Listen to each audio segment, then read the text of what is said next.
Graduation day dawned bright and clear.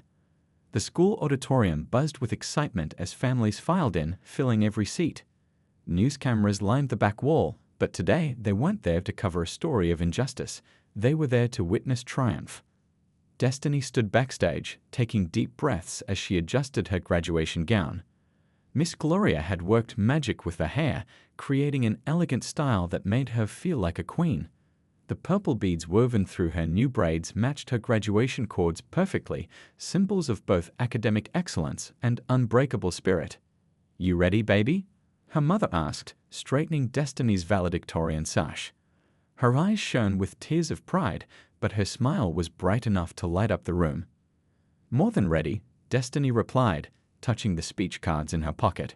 She'd rewritten her speech dozens of times over the past 10 days, each version getting closer to the truth she wanted to share.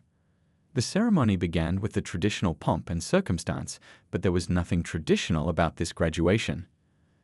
The crowd that packed the auditorium wasn't just family and friends, it was an entire community that had come together in the face of injustice.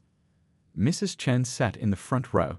Her convenience store closed for the first time in 15 years, so all her employees could attend.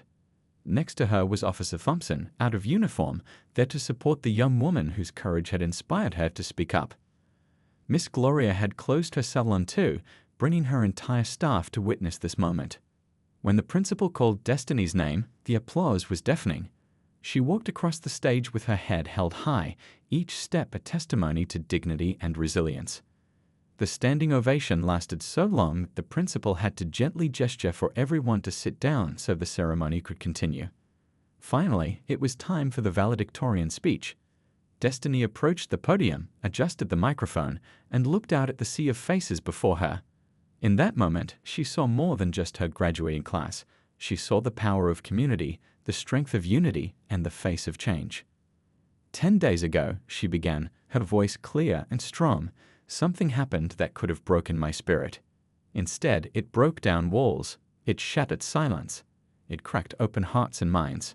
She paused, letting her words sink in. I stand here today not as a victim, but as a witness to what happens when people choose to stand together against injustice. When Mrs. Chen picked up her phone to call for help. When Officer Thompson found her voice to speak the truth. When Miss Gloria opened her salon as a place of healing. The audience listened in complete silence as she continued. Change doesn't always come the way we expect it. Sometimes it comes through pain, through challenges that seem too hard to bear. But look around this room. Look at how many people from different walks of life are sitting together, standing together, working together for something better. Her voice grew stronger with each word. In my AP history class, we learned about moments that transformed communities. Today, I realize that those moments don't just happen in textbooks. They happen when ordinary people choose to do extraordinary things. They happen when we refuse to let hatred win. They happen when we turn pain into purpose. As she spoke, news cameras captured the tears and smiles in the audience. They captured Officer Thompson wiping her eyes, Mrs. Chen nodding proudly, and Miss Gloria beaming like a second mother.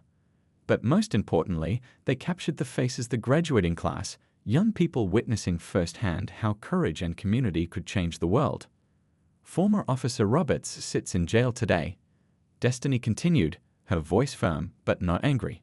But this isn't just about punishment, it's about transformation. Our police department is implementing new training programs. Our school has new policies celebrating cultural diversity. Our community has new bonds that can never be broken. She looked down at her purple graduation cords, then touched her beautifully braided hair. My mom always told me that education is something nobody can take away from you. I've learned that dignity works the same way. When we stand together, when we lift each other up, when we choose love over hate, that's something nobody can take away. The conclusion of her speech brought the entire auditorium to their feet once again. But the real triumph wasn't in the applause. It was in the changes already taking root in their community. It was in the new friendships formed, the bridges built, the understanding gained. As Destiny walked off stage to embrace her parents, she knew this wasn't the end of the story. It was just the beginning of something much bigger. Her experience had sparked a movement, but it was the community's response that would keep the flame of change burning bright. The days following the incident brought changes nobody could have predicted. Destiny's story had touched hearts across the nation, sparking conversations in living rooms, classrooms, and city halls. But it was the local community's response that truly showed the power of unity and compassion. Miss Gloria's salon had become an unexpected headquarters for healing. She'd put up a simple sign in her window, "Your hair is your crown, and no one can take that away." Women from all over the city came to share their stories, offer support, and even learn about different cultural hairstyles. The salon buzzed with conversation, laughter, and the kind of understanding that bridges all differences. "I never thought my salon would become this," Miss Gloria said, wiping happy tears as she watched a group of elderly women learning about protective hairstyles from younger customers. "But this is exactly what our community needed, a place to come together and learn from each other." At Central High School, the impact was equally profound. The principal had invited civil rights educators to speak with students and staff. But the most powerful moments came from the students themselves. During lunch breaks, they gathered in circles, sharing experiences and ideas for making their school more inclusive. Destiny's debate team transformed their regular practice into a forum for discussing police reform and community relations. Even students who'd never spoken up before found their voices. "Destiny showed us that one person's courage can change everything," said a freshman member, her voice trembling but determined. Local police departments took notice too. Captain Richards didn't just talk about change, he acted. He implemented mandatory cultural sensitivity training and established a civilian review board with real power to oversee police conduct. More importantly, he invited community members to help shape these new policies. "We're not just putting band-aids on the problem," he explained during a town hall meeting. "We're rebuilding trust from the ground up. And that means listening to the people we serve." Officer Thompson's courage in speaking up against her fellow officer had sparked its own ripple effect.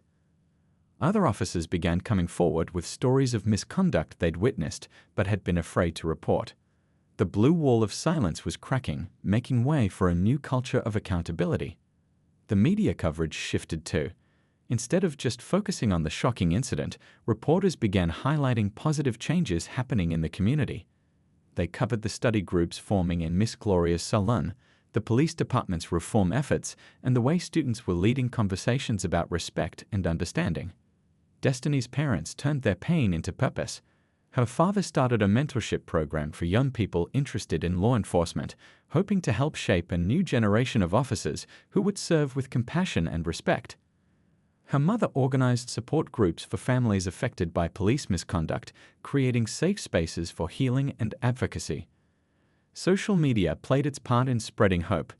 The hashtag that had originally shared Destiny's story now shared stories of positive change.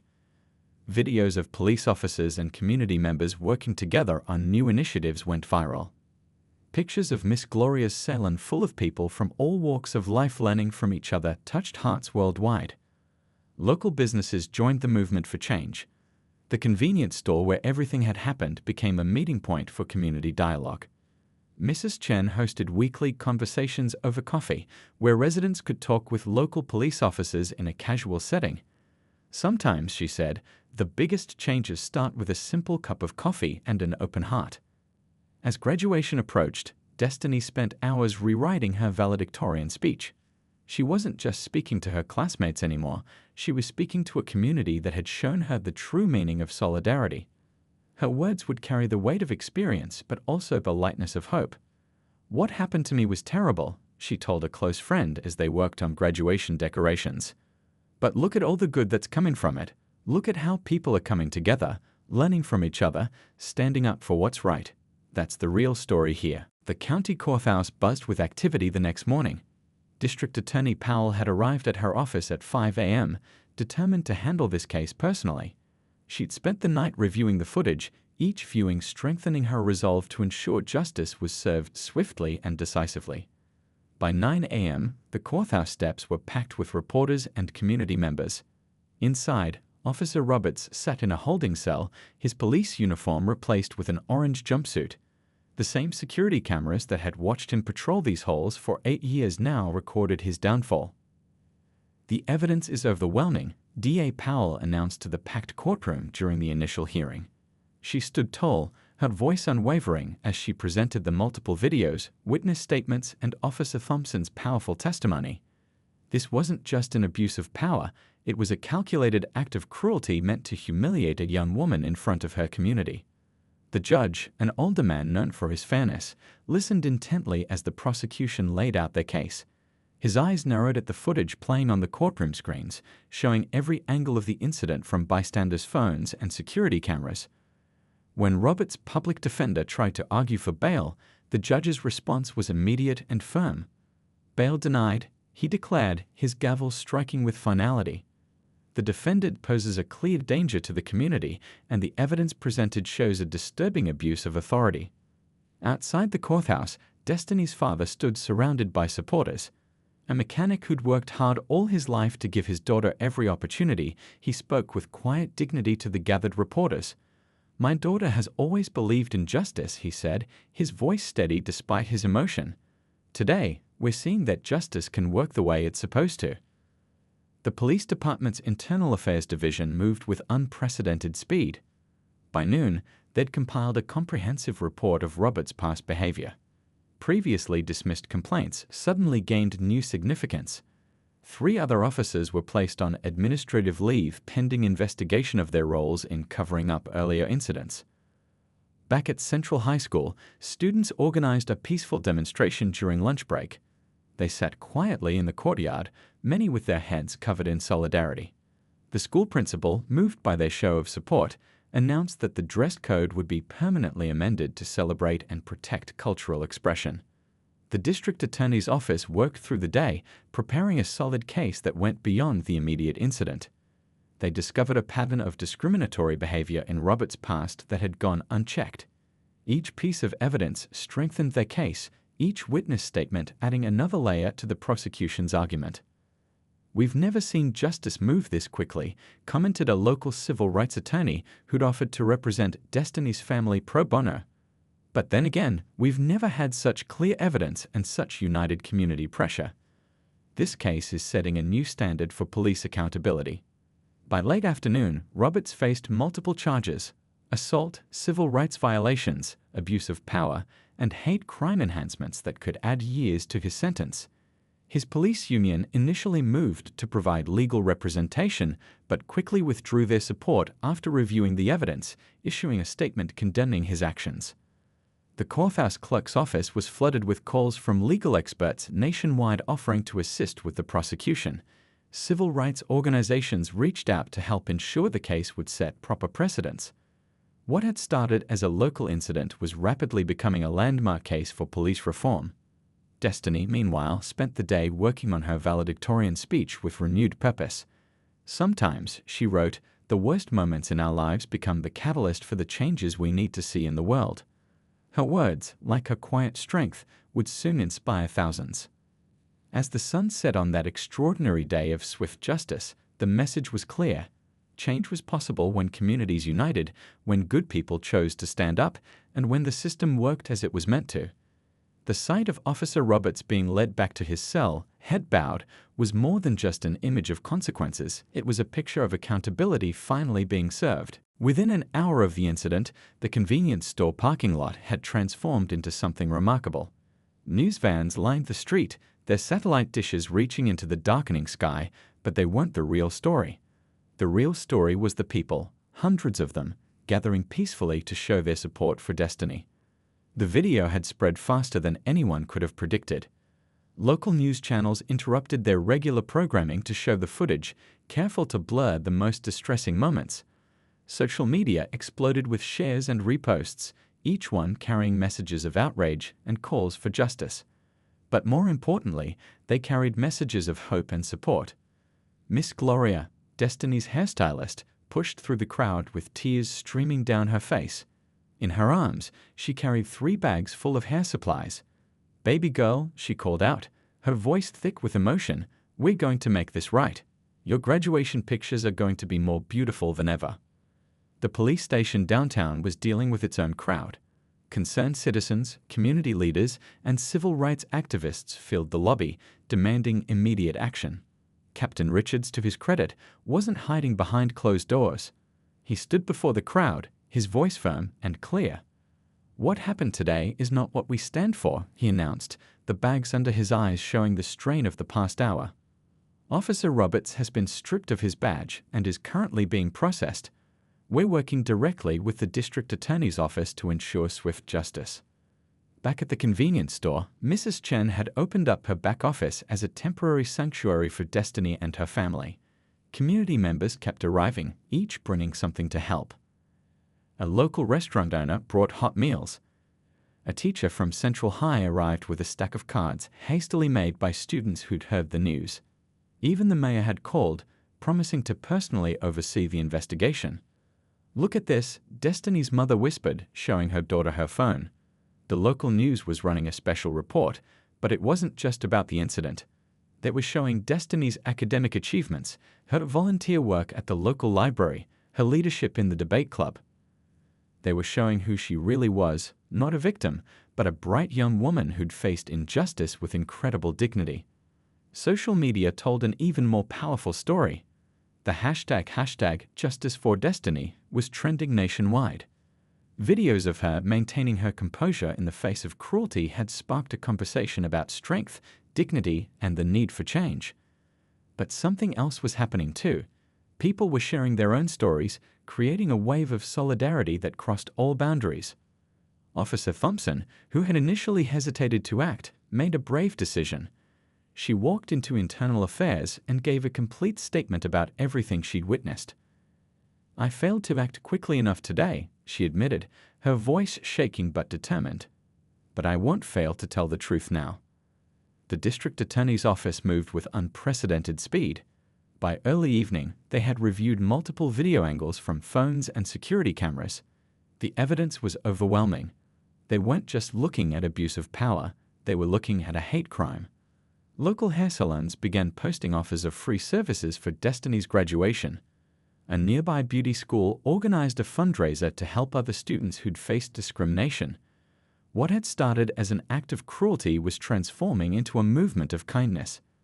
Inside Mrs. Chen's office, Destiny sat quietly as Miss Gloria gently worked on her hair, transforming what remained of her braids into something new and beautiful. The room was filled with the soft murmur of supporters and the occasional ping of yet another message of solidarity arriving on someone's phone. "You know what makes me proud?" Destiny finally spoke, her voice soft but steady.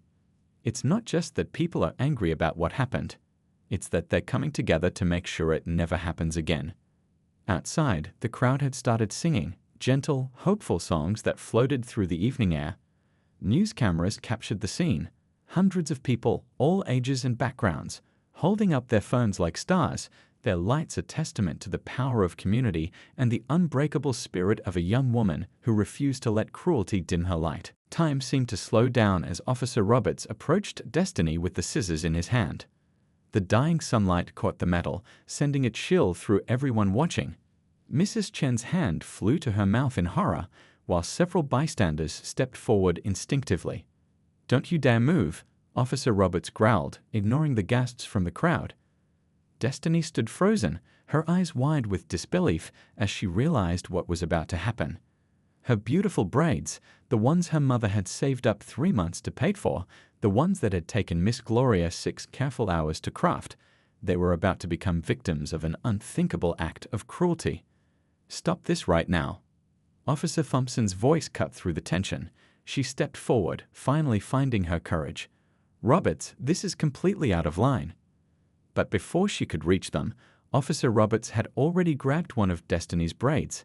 The sound of scissors cutting through hair filled the air, followed by complete silence. It was as if the whole world had stopped breathing. The first braid fell to the ground, the purple beads scattering across the pavement like tears. Destiny didn't scream. She didn't fight. Silent tears rolled down her cheeks as she stood tall, her mother's words still echoing in her mind. "Your dignity can't be taken from you unless you let it go." The crowd, however, erupted in outrage. "I'm calling the chief directly," Mrs. Chen shouted, her fingers shaking as she dialed. A young man in a business suit had already connected with the police department's internal affairs on his phone. Dozens of cameras captured every moment, every snip, every fallen braid. Officer Thompson finally reached them, placing herself between Roberts and Destiny. "This stops now. You're destroying evidence and violating multiple protocols." Her hand was on her radio, calling for immediate backup. The situation had escalated beyond anything she'd seen in her 3 years on the force. A car screeched to a halt in the parking lot. Destiny's mother jumped out, having been called by one of the witnesses. The sight of her daughter standing there, half her braids scattered on the ground, made her knees buckle. But she squared her shoulders and approached with the quiet strength that had always been her trademark. "Baby, look at me," she called out, her voice steady despite the tears in her eyes. "You keep your head high. This man's actions speak about him, not about you." The crowd parted to let her through, phones still recording as she wrapped her arms around her daughter. The simple act of a mother protecting her child seemed to break something in the atmosphere. Even Officer Thompson had tears in her eyes. More police cars arrived, their sirens piercing the evening air. Among them was Captain Richards, who took one look at the scene and immediately ordered Officer Roberts to step away and hand over his badge and gun. "You're done," the captain said, his voice tight with controlled anger. "You've just assaulted a minor on camera. Do you have any idea what you've done?" The scissors clattered to the ground as 2 officers led Roberts away. He was still trying to justify his actions, but nobody was listening anymore. All eyes were on Destiny and her mother, standing together in the fading light, surrounded by scattered braids and broken beads. Mrs. Chen appeared with a chair from her store, gently guiding Destiny to sit down. Other community members gathered around, forming a protective circle. Someone draped a soft blanket over her shoulders. Another person carefully began collecting the fallen braids, placing them in a clean shopping bag, evidence of a crime that would soon shock the entire nation. The video was already spreading across social media like wildfire. News vans were pulling into the parking lot, their reporters looking shocked as they took in the scene. But none of that mattered to Destiny at that moment. All she could think about was how she would face her graduation next week, how she would stand in front of her class and deliver her valedictorian speech. As if reading her thoughts, her mother squeezed her hand. "You're going to stand up there even taller now," she whispered, "because you've just taught everyone a lesson more important than anything they learned in school, how to face injustice with dignity." The flashing lights of police cars painted the scene in surreal colors as internal affairs officers began taking statements. Officer Thompson stood nearby, giving her account with tears still in her eyes. But something else was happening too. A community was coming together, showing that love could overcome hate, that dignity could survive cruelty, and that justice, sometimes, could be swift and certain. Destiny's heart raced as she carefully opened her car door. The evening air felt heavy with tension as she stepped out, her graduation notes falling from her lap onto the pavement. When she instinctively reached down to pick them up, Officer Roberts shouted, making her jump.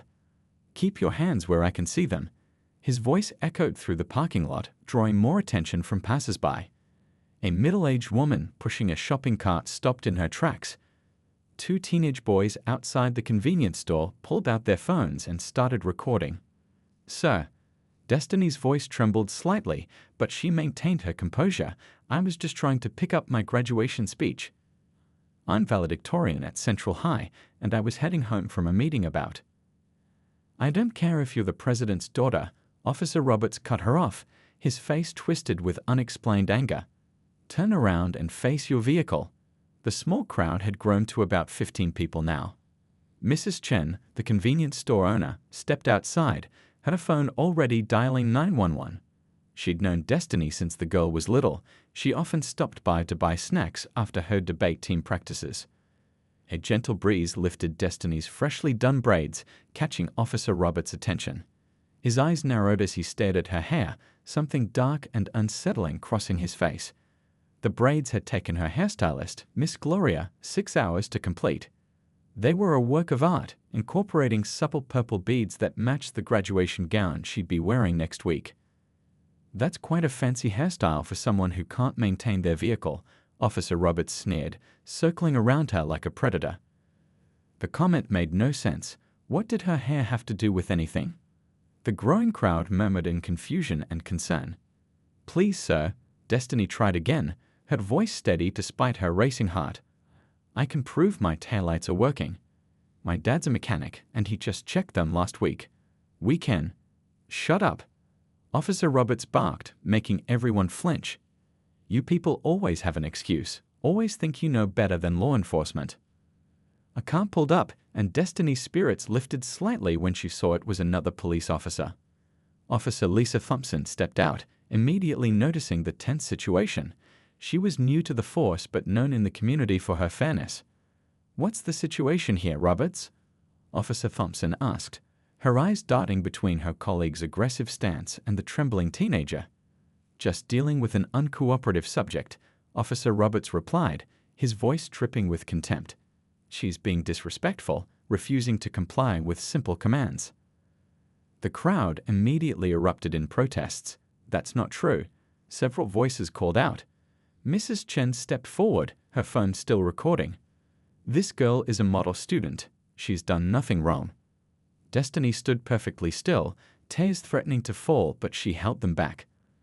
Her mother's words from countless conversations echoed in her mind. "Stay strong, baby. Stay dignified.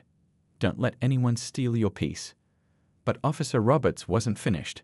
He walked back to his patrol car, muttering under his breath. The crowd watched anxiously, phones recording every moment. Officer Thompson seemed uncertain, reading the situation but hesitating to intervene with her senior colleague. Nobody could have predicted what Officer Roberts would do next. Nobody could have imagined the cruelty that was about to unfold. As he returned from his car, the glint of metal in his hand caught the dying sunlight, and Destiny's world was about to be turned upside down in ways she never could have imagined. The security cameras kept rolling, the bystanders' phones kept recording, and social media was about to explode with a video that would shock the nation. In just a few moments, Officer Roberts would cross a line that would not only end his career, but would spark a conversation about power, dignity, and justice that would reach far beyond their small community. The sun was setting on a peaceful Thursday afternoon when 17-year-old Destiny Williams hummed along to her favorite song on the radio. She was driving home from her last student council meeting of the year, feeling proud of the graduation ceremony plans she helped finalize. Her dark blue Honda Civic, a gift from her grandparents for maintaining straight A's, purred smoothly along the familiar streets of her neighborhood. Destiny had just gotten her hair done that morning, beautiful braids that took 6 hours to complete. Her mom had surprised her with the appointment as an early graduation gift. "Baby, you're going to look perfect when you give that valedictorian speech," her mom had said, tears of pride shining in her eyes. Destiny couldn't stop smiling every time she caught a glimpse of herself in the rearview mirror. The flash of red and blue lights in her mirror made her heart skip a beat. Destiny checked her speedometer. She'd been going exactly the speed limit. Taking a deep breath, she remembered everything her parents had taught her about traffic stops. She turned down the radio, put on her hazard lights, and pulled over to a well-lit spot near a busy convenience store. Officer James Roberts approached her car with his hand already on his holster, a detail that made Destiny's hands tremble slightly as she placed them at 10 and 2 on the steering wheel. The convenience store's security cameras pointed directly at them, and a few people had stopped to watch from the sidewalk. "License and registration," Officer Roberts barked before he'd even reached her window. His tone made Destiny's stomach twist, but she kept her voice steady and polite. "Yes, sir. My license is in my wallet, and the registration is in the glove compartment. Would you like me to get them now?" The officer's face darkened at her question, as if her politeness somehow offended him. "Are you giving me attitude, young lady?" "No, sir," Destiny replied, her heart pounding harder. "I just wanted to make sure you felt comfortable with me reaching for my documents." "Just hurry up," he snapped, watching her every move like a hawk as she carefully retrieved her license and registration with trembling hands. Officer Roberts snatched the documents from her grip. "Do you know why I pulled you over?" "No, sir, I don't," Destiny answered truthfully, maintaining eye contact through the side mirror as she'd been taught. "Your taillight's out," he claimed, though Destiny knew for certain both her taillights were working. She'd just had her car serviced last week. More people had gathered outside the convenience store now, phones in hand. They could sense something wasn't right about this stop. A young woman in a bright yellow dress stepped closer, openly recording the interaction. "Sir," Destiny said softly, "I'm sorry, but I just had my car checked last week. All my lights were working fine. Would you mind if we checked the taillight together? I want to make sure everything's safe." Officer Roberts' face turned an alarming shade of red. The reasonable request seemed to push him over an invisible edge. "Step out of the car," he commanded, his voice rising. "Now." Destiny felt her world starting to tilt. She was a straight-A student, the president of her school's debate club, and had never been in trouble in her life. Now, on what should have been a happy day, she found herself facing an increasingly hostile police officer while strangers watched with growing concern. Little did she know, this traffic stop was about to become much more than a simple misunderstanding. The next few minutes would not only change her life, but would spark a conversation that would ripple through the entire nation. And it all started with a broken taillight that wasn't actually broken at all. The growing crowd of onlookers would soon become crucial witnesses to what happened next, their phone cameras capturing every second of what was about to unfold. But in that moment, sitting in her car with her hands still firmly on the steering wheel, Destiny Williams was just a teenager trying to handle a situation that was quickly spinning out of her control.